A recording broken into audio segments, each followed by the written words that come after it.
Hare Krishna, Hare Krishna, Krishna Krishna, Hare Hare, Hare Rama, Hare Rama, Rama Rama, Hare Hare.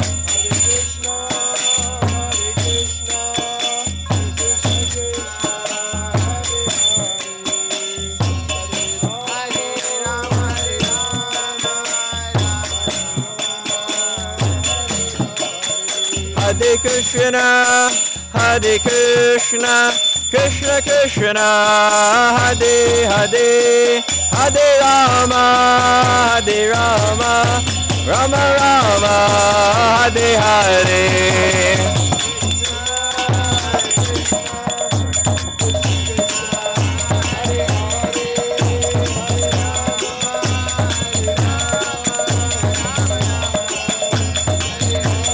Hare Krishna, Hare Krishna, Krishna Krishna, Hare Hare, Hare Rama, Hare Rama, Rama Rama, Hare Hare.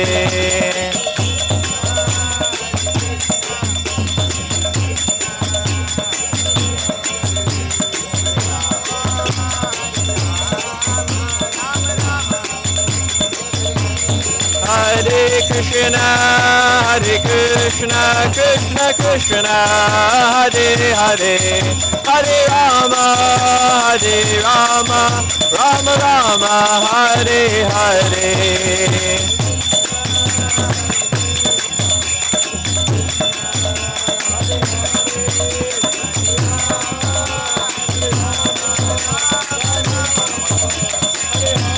Hare Krishna, Hare Krishna, Krishna Krishna, Hare Hare, Hare Rama, Hare Rama, Rama Rama, Hare Hare.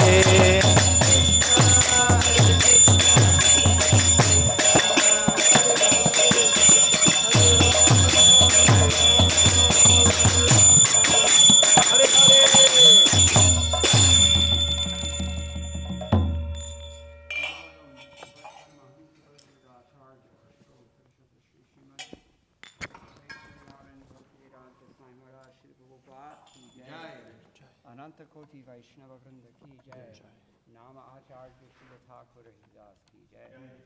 प्रेम से कहो श्री कृष्ण चैतन्य प्रभु नित्यानंद श्री अद्वैत गदाधर शिवासादि गौर भक्त वृंद की जय। श्री श्री राधा कृष्ण गोपीनाथ श्याम कुंद राधा कुंभ गिरि गोवर्धन की जय। वृंदावन धाम की जय। नवद्वीप मायापुर धाम की जय। गंगा देवी की जय। यमुना माई की जय। भक्ति देवी की जय। तुलसी रानी की जय। समवेत भक्त वृंद की जय। श्री हरिनाम संकीर्तन की जय। ग्रंथराज श्रीमद् भागवतम की जय। इस्कॉन बीबीथी संस्थापक आचार्य श्रील प्रभुपाद की जय। गौ प्रेमानंदे। All glories to the assembled devotees. All glories to the assembled devotees. All glories to the assembled devotees. All glories to Sri Sri Guru and Gauranga. Jai Shri Prabhupada.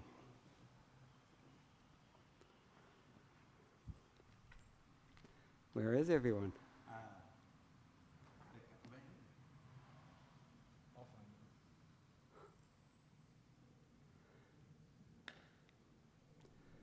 Om Namo Bhagavate Vasudevaya.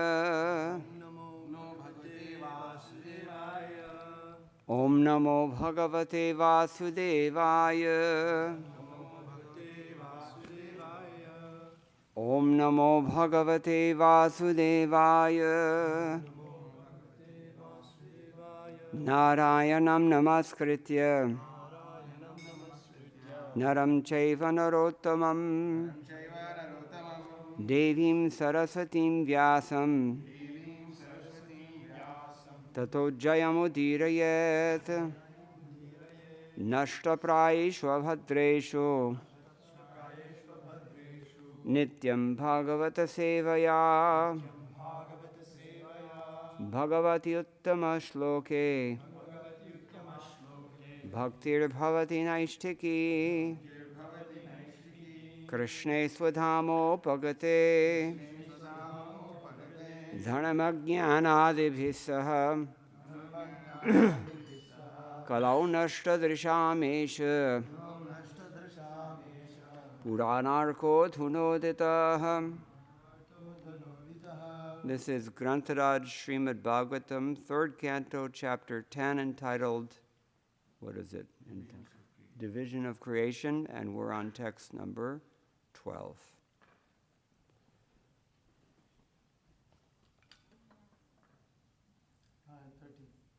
Oh, 13th, yeah, thank you. Yeah.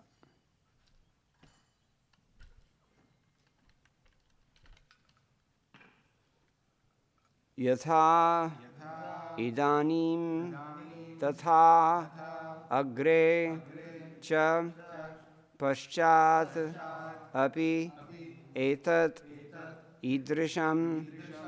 And that's it. Yathedanim tathagre cha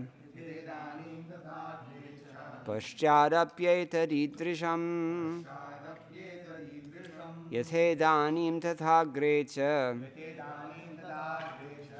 paschadapyetad idrisham.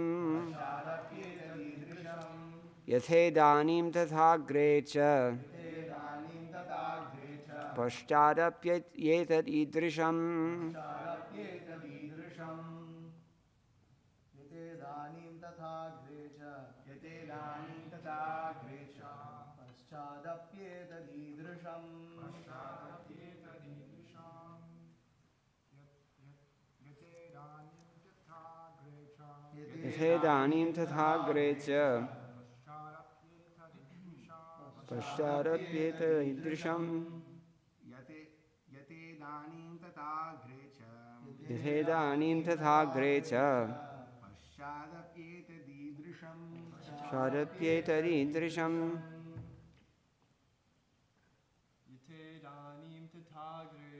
Yathedanim tathagre cha paschadapyetad idrisham. Ladies? Yathedanim etad idrisham. Yathedanim tathagre cha paschadapyetad idrisham. Yathedanim tathagre cha paschadapyetad idrisham. Okay. Yatha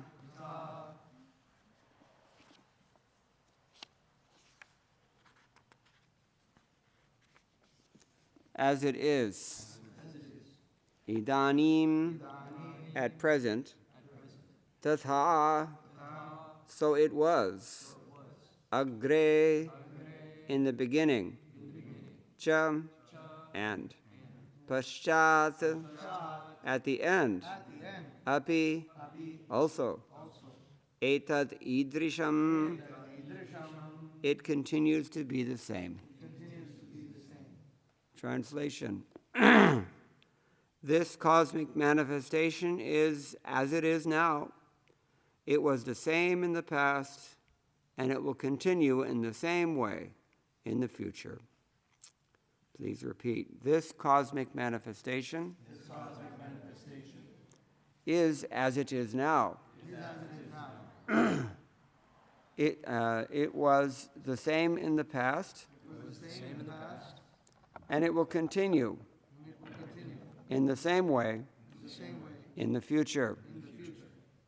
Purport by His Divine Grace, Srila A.C. Bhaktivedanta Swami Srila Prabhupada, founder and Acharya of the International Society for Krishna Consciousness. There is a systematic schedule for the perpetual manifestation, maintenance, and annihilation of the material world, as stated in the Bhagavad Gita. Bhuta gramam imam kritsnam avasham prakriter vachat. As it is created now, and as it will be destroyed later on, so also it existed in the past and again will be created, maintained, and destroyed in due course of time. I'm going to read that again. As it is created now and as it will be destroyed later on, so also it existed in the past and again will be created, maintained, and destroyed in due course of time. Therefore, the systematic activities of the time factor are perpetual and eternal and cannot be stated to be false. The manifestation is temporary and occasional, but it is not false, as claimed by the Mayavadi philosophers. Om Ajnanatimirandhasya Jnananjana Shalakaya Chakshuranmilitam Yena Tasmai Shri Gurave Namaha Shri Chaitanya Manobhishtam Stapitam Yena Bhutale Swayam Rupa Kadamahyam Dadati Swapadantikam Vandeham Shri Guroho Shri Yutapadakamalam Shri Gurun Vaishnavamscha Shri Rupam Sagrajatam Sahagana Raghunathan Vitam Tam Sajivam Sadvaitam Savadhutam Parijana Sahitam Krishna Chaitanya Devam Shri Radha Krishna Padan Sahagana Lalita Shri Vishakhan Vitamscha He Krishna Karuna Sindho Dinabandho Jagatpate Gopesha Gopika Kanta Radha Kanta Namostute Tapta Kanchana Gaurangi Radhe Vrindavaneshwari Rishabhano Sute Devi Pranamami Haripriye Vanchakalpatarubhyascha Kripa Sindhupya Evacha Patitanam Pavanebhyo Vaishnavebhyo Namo Namaha Jaya Shri Krishna Chaitanya Prabhu Nityananda Shri Advaita Gadadhara Shivasadi Gaur Bhakta Vrinda Hare Krishna Krishna Krishna Hare Hare Hare Rama Rama Rama Hare Hare Madgavirapi Gopala Swikuryat Kripaya Yadi Tadaivasam Payahapitva Hrishye Yustat Priyajanaha. Only if you accept my words as your cows, dear Gopal, will they provide sweet milk and give pleasure to your pure devotees.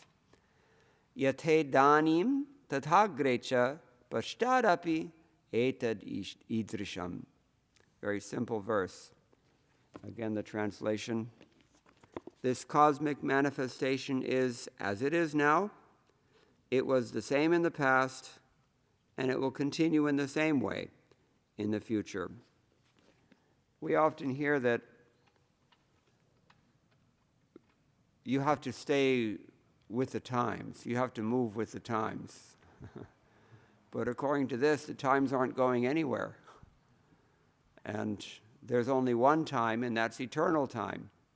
So this cycle of perpetual creation and maintenance and destruction, it's going on forever.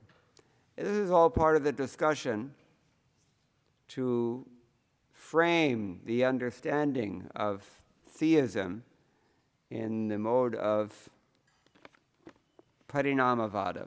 Anybody remember this? Yeah. We mentioned it the other day. False. Wrong. Who knows what Parinamavada is? Transformation of energy. This is Vyasadev's teaching. The Mayavadis, what do they teach instead? Vivartavad. The Vivarta means a mistake. They think this whole thing is just a big illusion. That's why they're called Mayavadis. They say it's all Maya. But it's not like that. Brahma Satya Jagan Mithya. That's their slogan. But it's not so. The whole point here is that it's true. Let's listen to what Madhvacharya says about this, because he's the strongest of all the commentators here on this issue. He doesn't say anything of his own. He just shares with us an extended quote from the Skanda Purana. What is that quote? He says, Srishtischa pralayashchaiva sangsaro muktirevacha devarshi brahvitrayo loka loka bhur adayastatha anadyananta kalinaha sarvadaika prakarakaha jagat pravaha satyoyam naiva mithya katanjana ye tvetadanyatha bruyuhu sarvahantare evate devair brahmadibhihi saptarishibhir manushadibhihi setihasais tatha vedaihi sarve yantyavaram tamaha sarva brahmatva vettaro jiva brahma tasya vedinaha anya samya vido vishnur vishnu dveshtara evacha sarve yanti tamo ghoram na chaisham uthitihi kvachit. Skanda Purana says, creation, annihilation, material existence, and indeed liberation, all beings such as demigods, society, the world, and the next world, such as the earth and so on, likewise, beginningless, unending time, in every way, always one of the many, and in every way, always one and of many types. The continual flow that is this world is always real and never at any time false.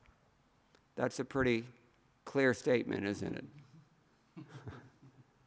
This is from Skanda Purana. And it continues, this is Skanda Purana speaking.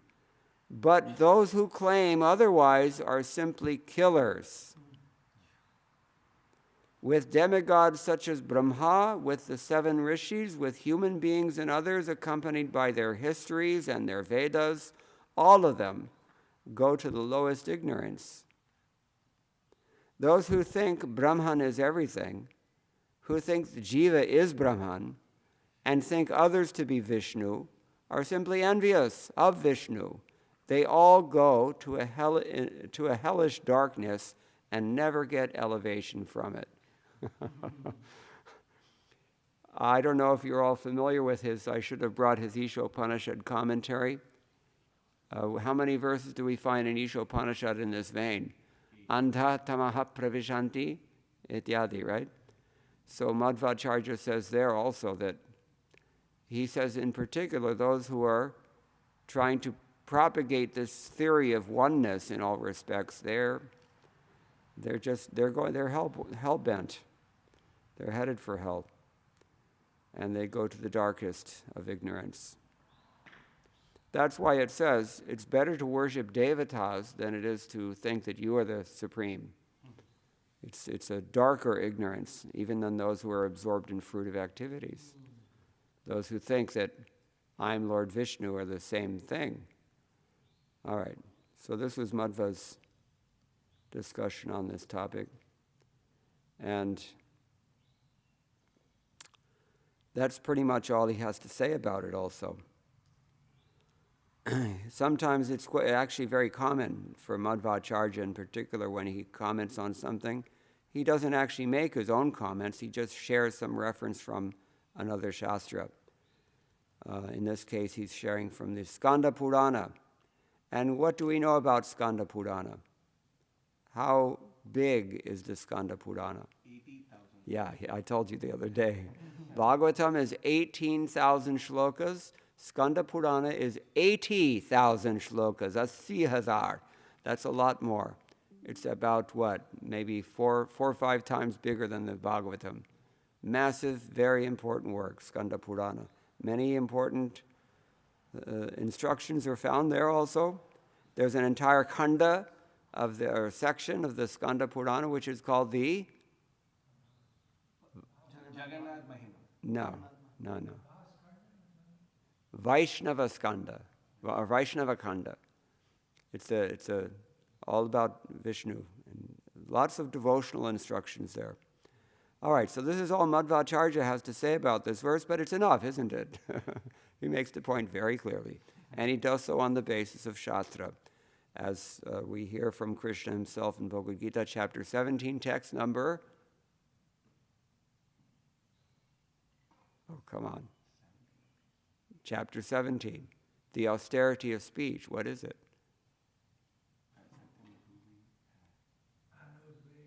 Anudvega karam vakyam satyam priyahitam chayata. And?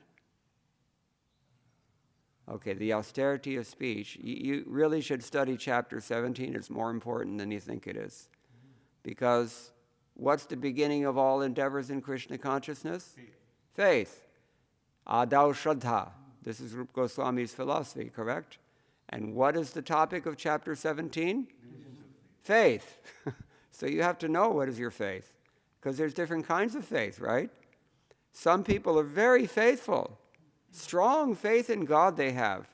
But it's tamasic faith. These are the people who go around killing others in the name of God, literally. And, there's Rajasic faith, which is probably the predominant thing in this world. That these are the people who want to make sure that their name is mentioned after Mangalarti in the announcements as a big donor, or they want to make sure they get a plaque with their name on it in the temple, and or they just want to become known as a very pious person, or for the wrong reasons they want to become a spiritual master even, what to speak of an administrator or a leader of some sort. Yeah, this is passion, faith in the mode of passion. Faith in the mode of goodness, on the other hand, has anyone heard this? Baladev Vidyabhushan, his commentary. Prabhupada's Gita commentary follows from Baladev Vidyabhushan primarily. And in that section of the Bhagavad Gita, Baladev Vidyabhushan explains that there are two classes of faith in the three modes. Swabhavaja Shraddha, that is faith that is born of your nature. We all have an acquired nature. Just like you get an acquired taste for something. You may not like to eat Karela. Usually children do not like to eat Karela, correct? They prefer sweets. But it's an acquired taste. You can't acquire that taste if you just do it. Similarly, with Krishna consciousness, you can acquire the taste if you just push through the process sincerely and pray. So acquired faith means you've gone through so many lifetimes, and all of those lifetimes have left their stamp upon our psychology, and we've got a certain psychological mindset, you can say, bent, and we've got activities that correspond to that mindset. These are respectively called swabhava and swadharma. So everybody has that. Automatically, you will have your faith. What kind of faith you have, how much faith you have, well, that's another question we can discuss. But everybody has some kind of faith that they bring with them, and that is what we call swabhava shraddha. Now, if you're coming from a pious background, then you take birth in Bharatavarsha and you're socialized with the proper understanding of how things are. You already know that you're not your body. You already know that you cannot succeed in life without blessings. You already know that sacrifice is the way to get these things. Sacrifice, charity, austerity. One of the things Krishna mentions twice in Bhagavad Gita. That means it's important. So that is Swabhavaja Shraddha, but Baladev Vidyabhushan says it's still a problem, because even though that faith is sattvic, what is the nature of the modes of material nature? The material modes of nature, I mean to say. Binding, they're all binding, yeah, but what else are they doing? They're changing. This is the problem. Maybe right now you're sattvic. I heard Prabhupada in Hyderabad, he was giving a class because there was an Andhra conference going on. So, now this Andhra conference is going on, Prabhupada said, but how long will you remain Andhra? Next time you may be a germ, you may be a bug, or some little creature foraging for food in some hole somewhere. No guarantee. Labdha sadurlabhamidam bahusam bhavante. Only after many births we've come to the human species. Now in the human species also, in accordance with our past natures, some of us are from Swarga, some of us are from the animal kingdom, some of us were humans before, or some of us are coming from lower than that even, Rakshasagana, right? So, everybody's got their own acquired nature. But there's another kind of faith, another class of faith, he says, and that can be only sattvic. The Swabhavaja Shraddha can be sattvic by coincidentally sattvic, or it can be rajasic, or it can be tamasic. But Shastra Janya Shraddha, faith that is born out of the Shastra, that is only sattvic. And that faith is only had by sitting with the devotees, hearing submissively, following the process of Krishna consciousness, gradually disciplining one's mind to think in a certain way. In other words, you have to acquire that taste. You have to acquire that faith that is sattvic. But that sattvic faith is not subject to the fluctuations of the modes of material nature. What is that?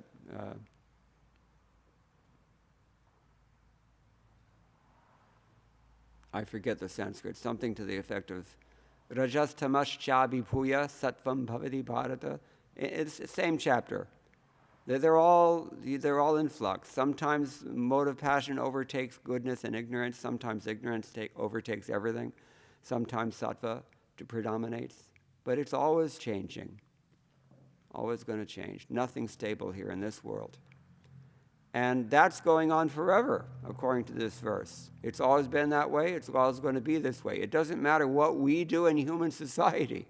Everybody's thinking they can really make a difference and change humanity. Nobody has ever done this. Nobody will ever do this. It is impossible, because this is the prison house to which we send, or where Lord Vishnu sends all the wayward souls. They're all criminals coming in. So how you can expect something positive out of a bunch of criminals? Okay, so Shastra Janya Shraddha, that is cultivated very carefully by hearing from the Shastras, taking on the austerity of knowledge, if you know what that means. Where does Krishna talk about the austerity of knowledge? Vitaraga bhaya krodha manmaya mamupashata bahavo jnana tapasa puta. Many in the past have become purified by the austerity of knowledge. The austerity of knowledge is threefold. You have to acquire that knowledge, you have to apply that knowledge to your life and thereby realize it, and then you have to convince somebody else. All three stages are difficult. But if we take this trouble, we develop the Shastra Janya Shraddha, that faith is not going anywhere. So this is another way to understand. It's always been this way. It is this way now. It will remain this way. All right, so Adau Shraddha, in the beginning, the faith is important. I don't remember even now what the original point I was making was, but people are in three modes, and people have their faith in three modes. But anyway, so Madhvacharya is talking about people whose faith is tamasic. And that's why Srila Prabhupada also, throughout his books, how does he sometimes typify Mayavad philosophy? He says it's in the mode of ignorance. In many places he says this. Because it is, frankly. And this is not sectarian fanaticism. This is an objective scientific analysis, borne out by the facts. All right. Sridhar Swami says, Apratishtatvam darshayatam tat karya vishva pravahasya pratishtamaha yathedanim asti tathagre purvam apyasti pascharabi bhavishyati. What does that mean? Short commentary, he just says, he speaks this verse about the task, Lord Vishnu's task, of affecting the flow of this world and how it's limitless. He does this, he speaks this in order to demonstrate the fact that it is limitless, because that was mentioned in the previous verses. Apratishtatvam. Just as it is at present, so it was even before in the beginning, and so it will be in the future. So it's germane to the topic. We're discussing how the world is real. We're discussing how the Lord's energy is limitless. The time factor is limitless. And what was the other adjective used to describe the time factor? Apratishta and nirvishesha. I think it's so. Let me look back and see.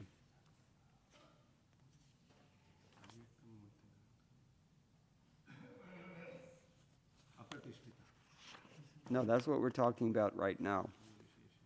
Nirvishesha, correct.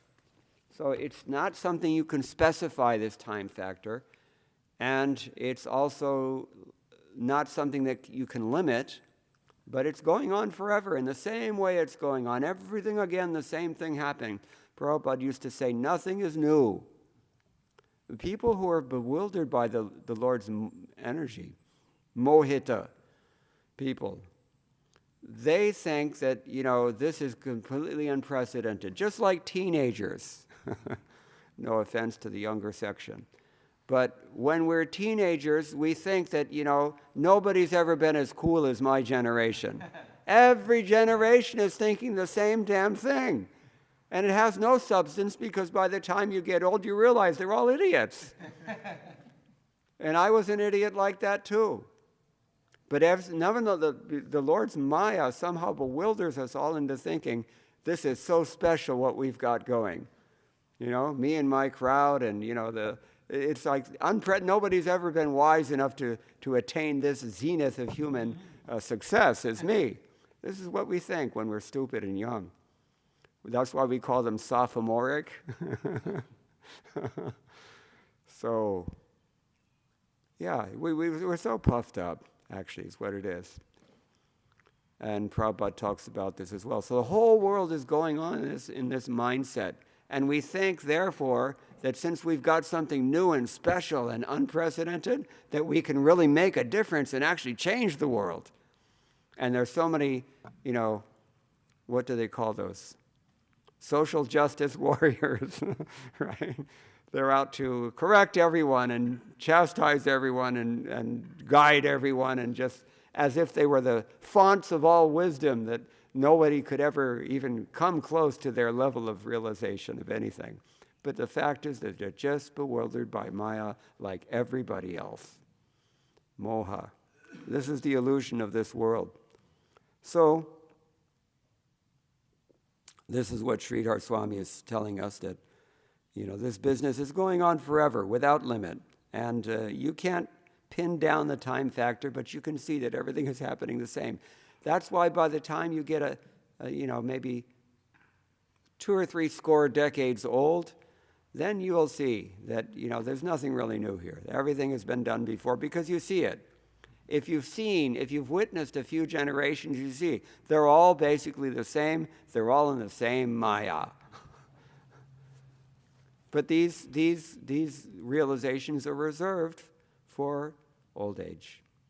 That's why in an assembly of learned persons, you cannot have young people. You have to have vriddhas, elders. They help us in that way.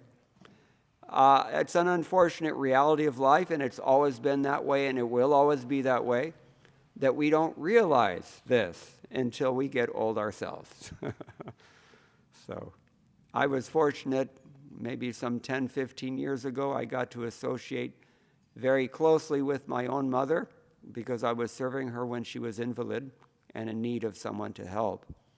And I came to appreciate the great benefit of elders. It is such a great thing. But we generally don't see that, because we think, well, they're just not cool like us. And it's a fact. Every generation, somehow there's some aspect of the Lord's Maya that convinces each generation that they've got something new and special. And it's actually just all the same old thing. Punaha punaschartavita chartavananam. It's been chewed before. Just like when we're in school, the kids are eating their chewing gum, right? And they stick it on the desk underneath. And you find it there. You can't pick that up and chew it again. Even if you were filthy like that. It's already been chewed. So this mature world, there's nothing new here. Everybody is doing the same old thing every time they get bewildered, and they all die trying to make a difference. Like dogs who want to pee on every tree, every human being wants to make his mark on the world. Isn't it? I always say this, that in India, we find them so many billboards advertising these big schools that are built everywhere. Yeah, all these big, high-sounding institutions, such and such group of institutions, and such multi-versity, they call it now also.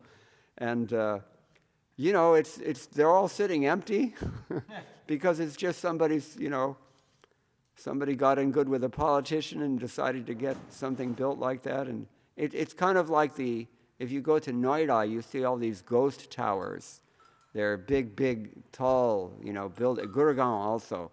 Big, tall apartment blocks that the city doesn't even have the infrastructure to support. Even if those places were filled up with people living there, you can't supply the electricity or the trash services or anything. This is how Gurgaon came up, lagbhag 20 years ago. So, anyway, the point is that here is what it's saying, that it's always been this way. It's the way it is right now. It's always been this way. It will always be this way. You have no say in the matter. And nobody who wants to hear this, anybody who's trying to get out there and dominate the material nature, that's the last thing they need to do. Why are you so pessimistic, you people? Why are you discouraging us? I mean, this is a hate crime or something. So, yeah, I was saying in India, we see these schools going up, and the billboards advertising them also, because you got to hustle to fill that building with kids, right? So they have an aggressive campaign to market their product, and they show some confident-looking. Usually, it's a girl, because "Beti Bachao," right? How do you say this in English? It was a slogan, political slogan. Educate your girl, save your girl. So. Usually they're just looking very confident, and it says, train your child to be a leader. This is the idea. That somebody who can really make a difference in the world.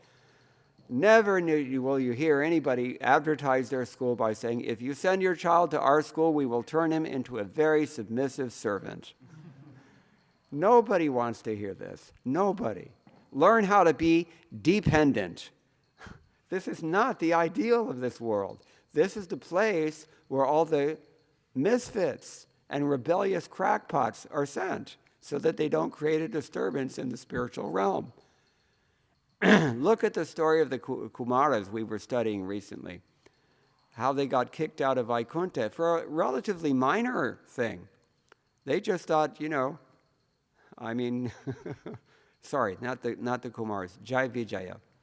Jai Vijaya thought, we're just doing our duty, and what are these kids doing here, Adults never think children have anything important to contribute. All right, anyway, I think we've said enough about that. So this is Sridhar Swami's commentary. He has his own sub-commentator, Vamshidhara is his name. He says, Tat karyam kala karyam, tan nimittasya kala nimittaskasya purvoktan panchamadhyayoktan mahadadi sargan dashama iti sheshaha prakrita vaikrito bhayatmakaha kaumara ityarthaha. The task that is mentioned by Sridhar Swami, karyam, that means the work of time. What is the work of time? It degenerates everything. It steals everything away. Mrityu sarvaharashaham.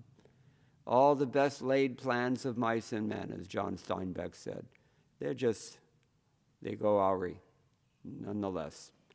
Even you train your kid to be a leader, and he's very confident, and he's very competent also. And how common is that? Mostly they're cheating, at least in India. That's how you get through school. But even if you get a good one, he's not going to make any difference, ultimately. He's just going to carry on the same way. He's going to be bewildered in the same way. So this is the work of time, to keep everybody distracted. Maya.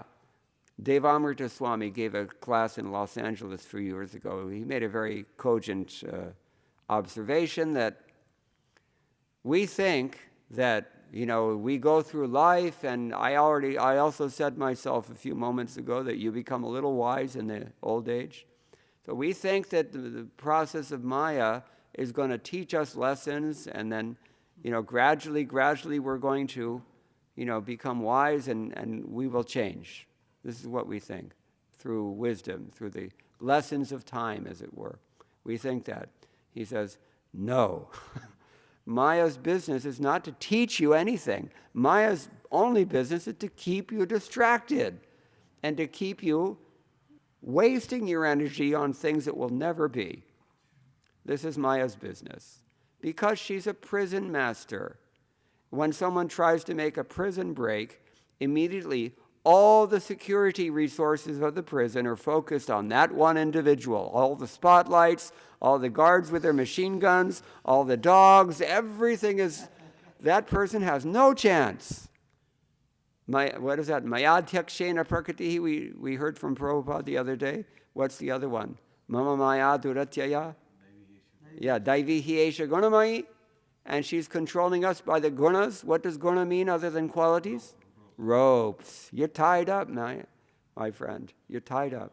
Just like Bali Maharaj was tied up. Tied up like an animal. You can't do nothing in this world.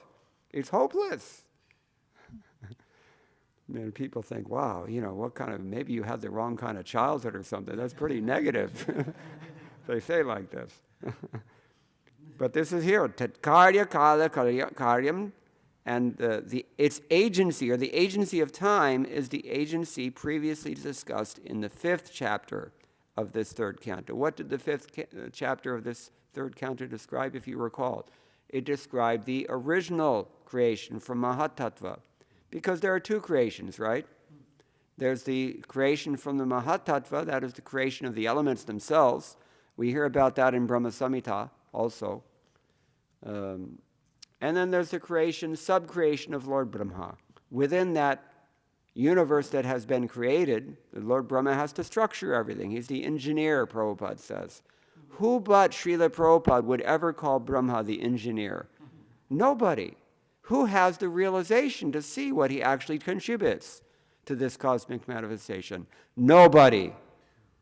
Because Krishna says in Bhagavad Gita chapter 15, if you're not practicing this discipline, you can't understand. You can't see what's taking place, even if you try. But the devotees who are practicing Krishna consciousness, or those, as we mentioned from Baladev Vidyabhushan, those who have taken the austerity of knowledge and who are cultivating sattvic shastra janya shraddha, those people can see everything clearly. Yatanto yoganaschainam pashyantyatmani avastitam. They know everything about how we come into this body, how we remain in this body, how we go on from this body, what happens after this body, where we were before even this body came about. So these things devotees know everything. The agency is the time factor, and that is to say the first creation from Mahatattva. Vidura had requested Maitreya in chapter 5, text 5 through 10 to discuss this, and beginning from text 16 and 22 of that same 5th chapter of the 3rd canto, Maitreya Muni answers. We won't revisit that, but here he just comments, Vamshitara, that this 10th chapter, the chapter that we're in right now, discusses the rest, Shesha. What does Shesha mean? The rest. And in this context, it means the rest of the creation, which means the secondary creation of Lord Brahma. All right. So this means that we're talking about 2 kinds of creation, the Vaikrita creation and Komara creations. These are technical things. All right.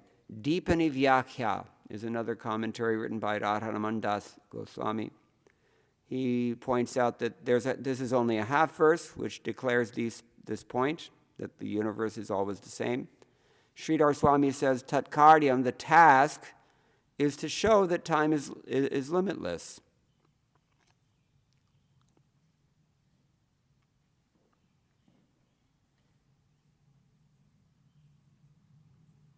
He mentions this task of the Lord, creation, just to show that this time is going on forever, creation and destruction. And it has neither beginning nor end, in a real sense. The cycles are there, just like winter, spring, summer, fall. Which one is the beginning, which one is the end? Well, it makes no difference. They're all just going on forever. You don't say that winter is the beginning of the creation or spring is the beginning of the creation. It's not like that. So this, in other words, it's not significant. There's nothing changing. It's not really that significant. Just like people sometimes criticize, mundane scholars, they say that the Vedic Hindu civilization has no conception of history. We do. But our histories are not chronological histories. They're concerned with the essential themes that are important in life. This Srīvats Goswami, he said in one interview that, what is the point of collecting so much data about how many chapatis I ate on which day and where? It doesn't matter. This thing is going on every day. It's not important. The real thing is, have you become Krishna conscious? How do you become Krishna conscious? Who has become Krishna conscious? How? When? What to do? This is human life. Atato Brahma Jigyasa. Parikshya lokan karmijatan brahmano nirvedamayan nasya krita kritena tad vigyanartham saguruma vabhigachet samitpani shrotrim brahmanishtam. After having surveyed all the relativities of this world and what life has to offer, a person who is sober should come to a sense of detachment and think, well, what is the point of adding more karma to karma, subtracting karma from karma? Instead, he should find a bona fide spiritual master, inquire from that person, and learn. So this half verse is telling us this. He mentions the beginninglessness and endlessness of time's task to keep us all bewildered like this in the material world. Even of the continual succession of universes, Vishva Paramparayaha, Vishva Parampara. It's like we have Guru Parampara, right? So Vishva Parampara Bhi, it's also going on, one after another. Well, what is the significance of any one of them? They're endless. As it was in the beginning, after the previous annihilation, it will be exactly so later on, at the end of the coming annihilation, including all the 5 elements and the 7 oceans, but never at any point some concocted in form involving, say, for example, 6 elements instead of 5. It doesn't happen like that. Oh, this creation, instead of 5 elements, there's 6. It doesn't happen. That's a hallucination, as we say in ChatGPT terms. So, never at any point some concocted form involving 6 elements, nor anything like that. So this means it is definitely temporary, but not false. This is the point that he's making. Krama Sandarbha, Jiva Goswami, short comment, he also points out, Yatheti Arthakam, there's only a half verse. Idrisham purvokta prakarena pralayadhyatmakam sarga iti prakrito vaikritastviti. Tatra kechit prakata ishvara srishtaha kechit cha vaikrita brahma srishta iti arthaha. Upayatmakastu vakshyate. Both of them are going to be talked about. Let me translate this. Half verse declares it like this. In the manner mentioned previously, this is the secondary creation beginning from the previous annihilation. It's called a natural transformation, prakrito vaikrita. In this context, it means that some take it as creation by the Lord and some take it as transformations created by Lord Brahma, because there are 2 of them. So the actual creation is done by the Lord. That's called prakrita, from prakriti, from nature. The tweaking of that prakriti, that's called vaikriti, or vaikrita, creation. That's the creation of Lord Brahma. Okay, that's all he says. Nanu adiyantayora satvasad eva vishwamityato asatyasya vishwasya kim parichinnatvad yukteti chen maivam vachyam ityaha yatheti. Vishwanath Chakravarti Thakur adds to this discussion, agre purva maha pralayas yadao api etad vishwamasi deva pascharuttara pralayante api bhavishyati eveti apisya na mithya bhutatvam kintu nashwaratvam eveti bhavaha.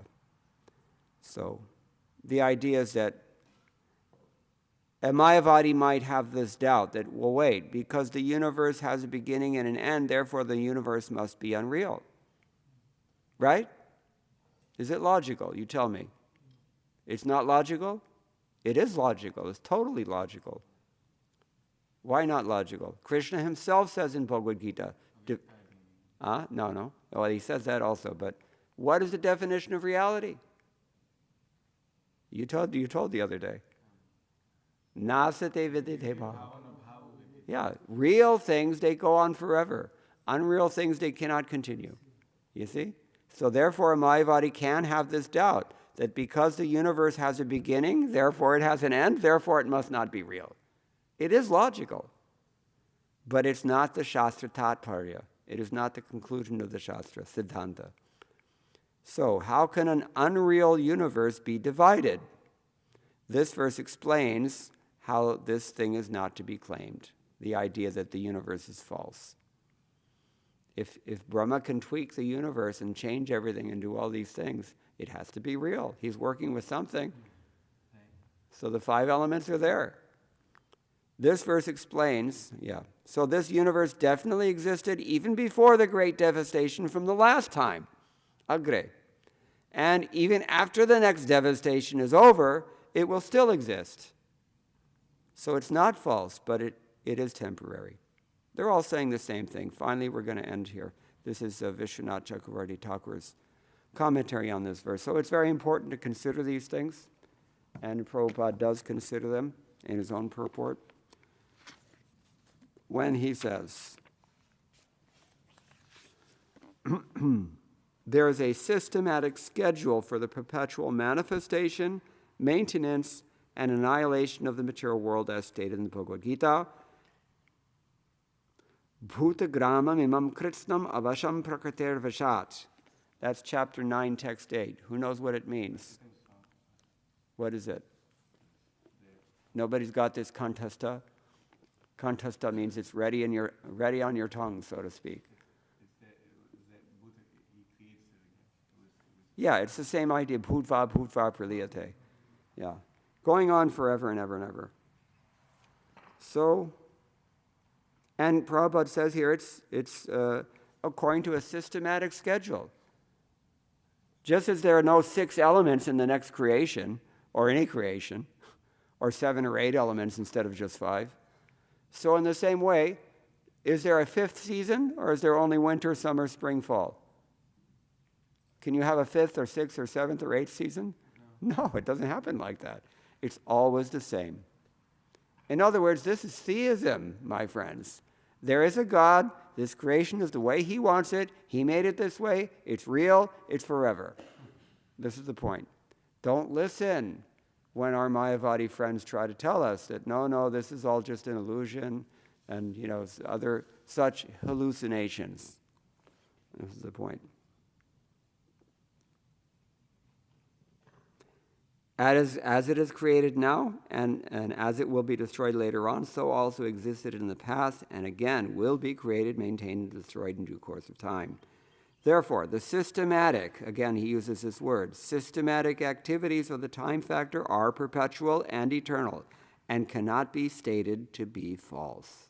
Here he's paraphrasing Vishwanath Chakravarti Thakur and Jiva Goswami. The manifestation is temporary and occasional. Temporary and occasional. Each aspect is temporary. Summer is an occasion. Fall is another occasion. Winter is a third occasion. Spring is a 4th occasion. And they're all temporary, but they keep going on. In that sense, they're forever. Okay. It's not false as claimed by Mayavadi philosophers. This is all a big, long discussion in all these verses. The subtext throughout all these verses that we're hearing is this debate between the Vaishnavas and the Mayavadis about whether the Lord Himself transforms and becomes His own creation, or whether the creation is an illusion, which doesn't actually exist. Because the latter, the Vivartavada, that is just a veiled form of atheism.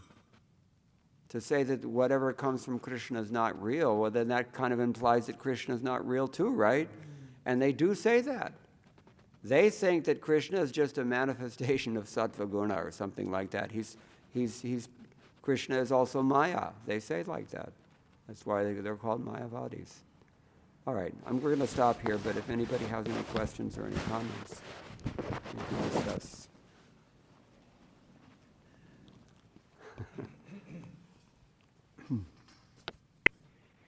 Hare Krishna.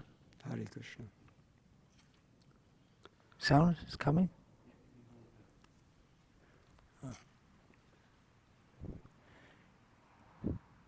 Hare Krishna. Is it coming? I can hear, yeah. Okay.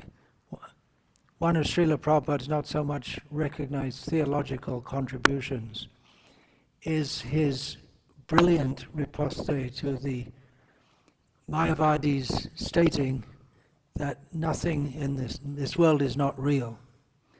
Srila Prabhupada's theological contribution to rebut this, kick them in the face with boots.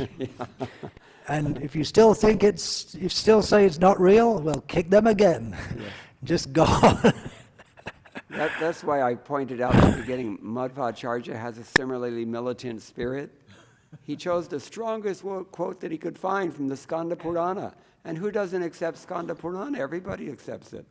So, so strong what he would have said. Very clear. And people, the Mayavadis, therefore, we said the other day, it's just chala dharma. It's just pure cheating. Because Vishnu told him to cheat like that. Shankaracharya, all due respect, he's a great Vaishnava. Vaishnavanam yatha shambhu. But when the Lord tells you to say something bogus, you have to do it, right? And in some rare cases, it seems sometimes the Lord does that. Don't try this at home, kids. But yeah, so this is Shankar's thankless task. And it's worked like a charm. Because the whole world, in terms of spiritual life, everybody's bewildered by this Mayavad idea. Except for the Abrahamic faiths. That much credit we have to give them. They're fanatics. Half of them are tamasic and the other half are rajasic. But at least they have strong faith in God, whom they separate from this world and appreciate as a transcendent being. That much they have. And Mayavadis are not that advanced. Devata worshippers, they can never get out of the modes of material nature. Mayavadis can never get beyond their own self-imposed impersonal prison cell. But the Vaishnavas have the only absolute truth that can inspire people to interact with duality in such a way that doesn't degrade them. And everybody in this world is looking for a lifestyle to lead in which you can be spiritual but not be degraded by the material world. But nobody has that answer except the Vaishnavas. And where are the Vaishnavas except for Srila Prabhupada? Few of them maybe here and there preaching, but only Srila Prabhupada came out in a big way and kicked in the face with his boot all these rascal Mayavadis. And not just the Mayavadis either, just the scientists also.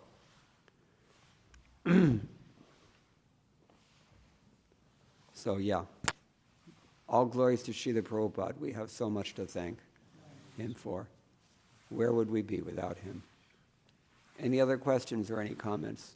Vishnu Chitta Prabhu.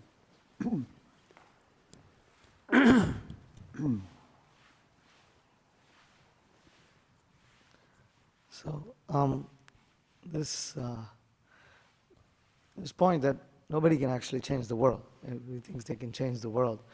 It's quite amazing considering that in this world, in our limited experience, there are certain personalities who've actually influenced or things. So for instance, Marxists, Lenin, this is the great Maya, isn't it? Communism, and it's still extant today. These are like the nipples on an ex-goat, Prabhupada says. It looks like the person is doing something, but if you try to milk the nipples on a goat's neck, you're not going to get anything. And that's what people spend their whole life trying to do. The whole life they spend, and some people think that they've made a difference. like Bill Gates, right? Big guy, Elon Musk, now we have the reincarnated ideal. So, but they're all just, there's no real vertical elevation going on here. It's all horizontal. You understand these terms? Horizontal means you're just swishing around in the mud puddle of material existence. You're not actually getting out of it. And we're calling that progress. Vertical elevation means to actually go somewhere else than this conditional existence that we're all suffering under. And nobody does that, because it cannot be done within the mud puddle. This is the point. Everybody's thinking that within the three modes of material nature, I'm going to find the right formula. Forget it. Never can work. Never has worked, never will work. That's another subtext in this text. It's always been this way, will always be this way, will always, etc. Yeah. So, as practicing devotees, oftentimes we also get hung up either personally or with other people that they're not changing the circumstances enough and we're not changing things enough or making things more. Yeah. And sometimes we get caught up, at least especially as a manager. Especially Kshatriyas, I was just going to say that. Because they have Ishvara Bhava, right? And they're the executors, right? They have to make things happen. Yeah, that's the great pride that Lord Brahma was afraid of. And Lord Brahma prayed to the Lord that, may I not become affected by pride. And, Lord Vishnu assured him, no, you'll be okay. And lo and behold, he was affected. Just almost like Priyavrata, no? He didn't want to get married, and everybody convinced him, okay, you should get married. And then, he did become attached. So, what to say? That's why, what to speak of not getting into management. Devotees are even discouraged from associating with kings because they tend to be materialistic. Not in your case, but I think it's generally we can say that it's true. The managers are really very much absorbed in this mentality because they have to be. And it's not that we should not try, but we should understand there are 5 factors of action, not just the time, the place, the endeavor, the activity. Who's the 5th one? Daiva. That means Krishna. So, in other words, what my godbrother Prithu Prabhu says very eloquently, you should do your best and let Krishna do the rest. Because you may not fail. Yeah. She had a question? Yeah.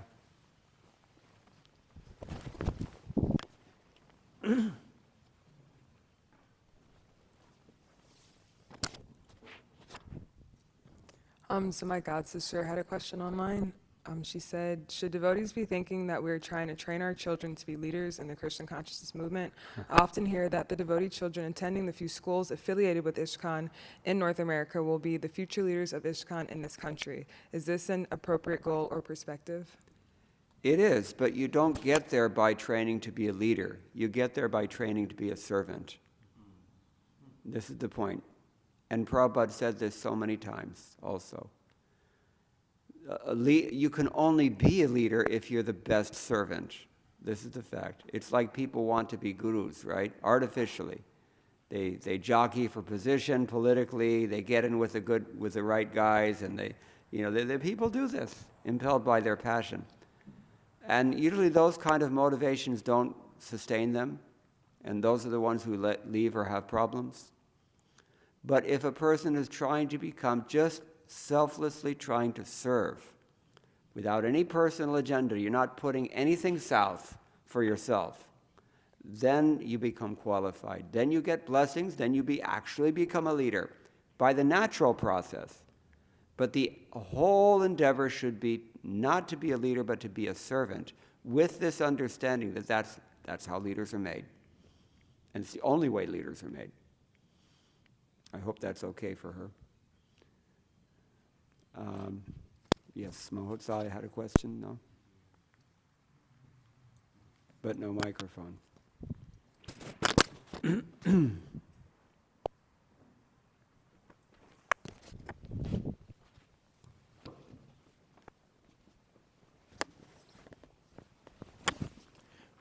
You were making the point that the Abrahamic religions, they're better than the Mayavadis, and it points according to those in that line. But we see that they say Jesus is God. We say some in the mode of ignorance say that this can't be God. God cannot have a form. That they're basically saying he's Nirakar. No, I'm not saying that they're Shuddha Sattva by any means. They're very mixed, not only with passion and ignorance, respectively. I'm making broad generalizations that are not always true. That caveat I should have mentioned. And there's one quote of Srila Prabhupada where a devotee asked Srila Prabhupada the question, is it better to be a Christian who just worships one God, or is it better to be a Hindu who worships so many demigods? And Prabhupada said it's better to be worshipping many demigods because eventually you'll come to the platform of worshipping Krishna. In one sense, that's true. In one sense, it's not true because, as I said, the demigod worshippers never leave the modes of material nature. But the person who's worshiping sincerely is a Christian. Somebody asked Prabhupada on another occasion, what happens to a sincere Christian? A Christian who's actually sincere, actually following everything strictly Christianity. Prabhupada said he'll join this movement. Because Krishna will give him that. I know so many devotees who were demigod worshippers in the past, and, they went to their demigod of choice, and they very sincerely prayed that you please guide me to understand the real truth, and the demigod will do that, certainly. In that sense, what Prabhupada said is true. So there's truth on both sides.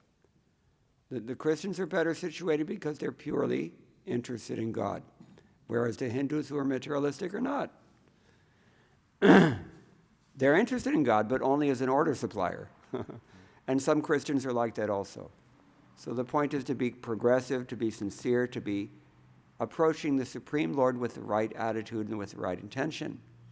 If we have that, even if we approach the Lord's representatives, they will arrange the circumstances that we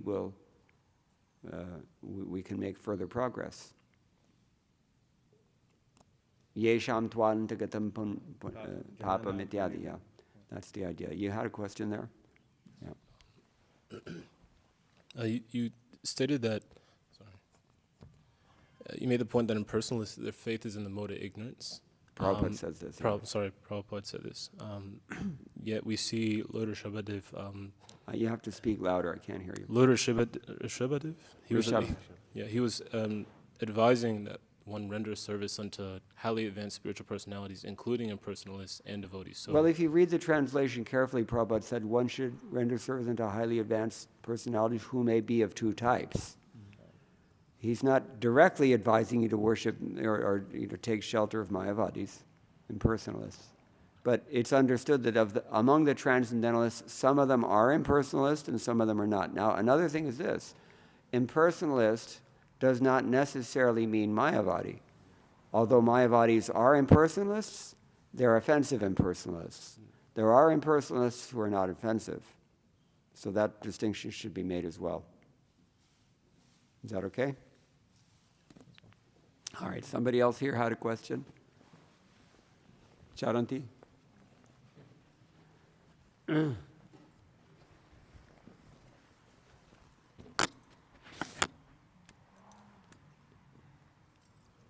trying to figure out how to word my question. Something that came to mind with the topic about time and how it's a perpetual, there's the perpetual manifestation, maintenance, and annihilation of the material world. Oftentimes at different temples I've experienced, like the eco-devotees that are very fixed on trying to be low waste and stuff. And so how do we find the balance of... Eco-devotees, I never heard that one before. It's a new upadhi.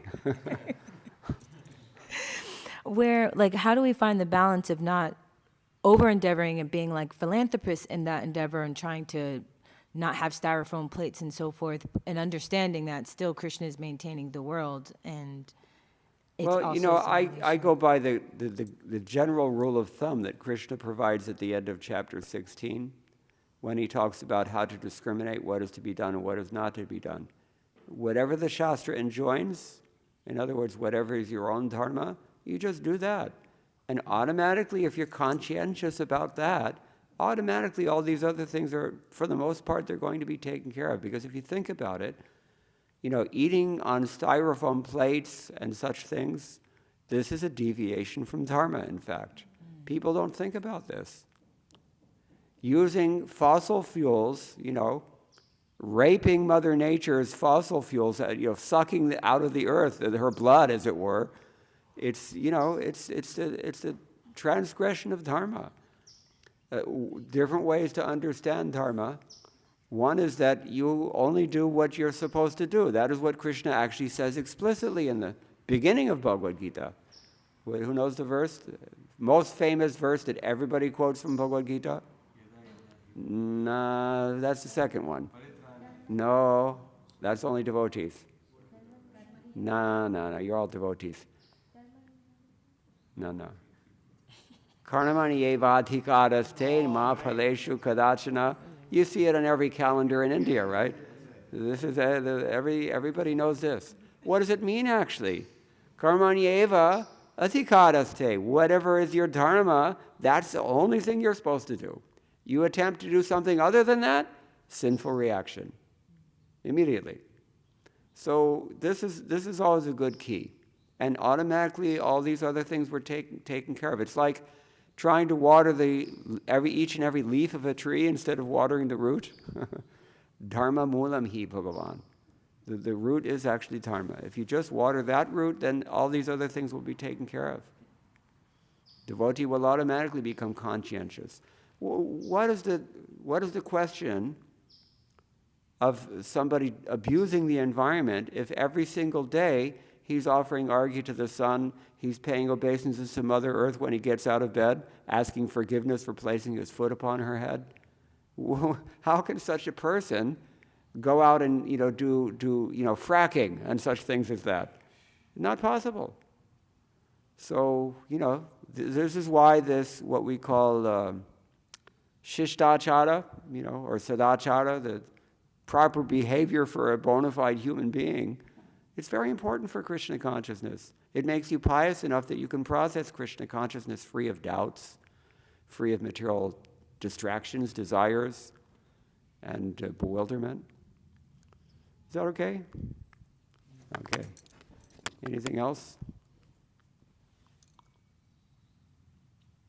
No. Then we'll stop here. Thank you all very much. All glories to Srila Prabhupada.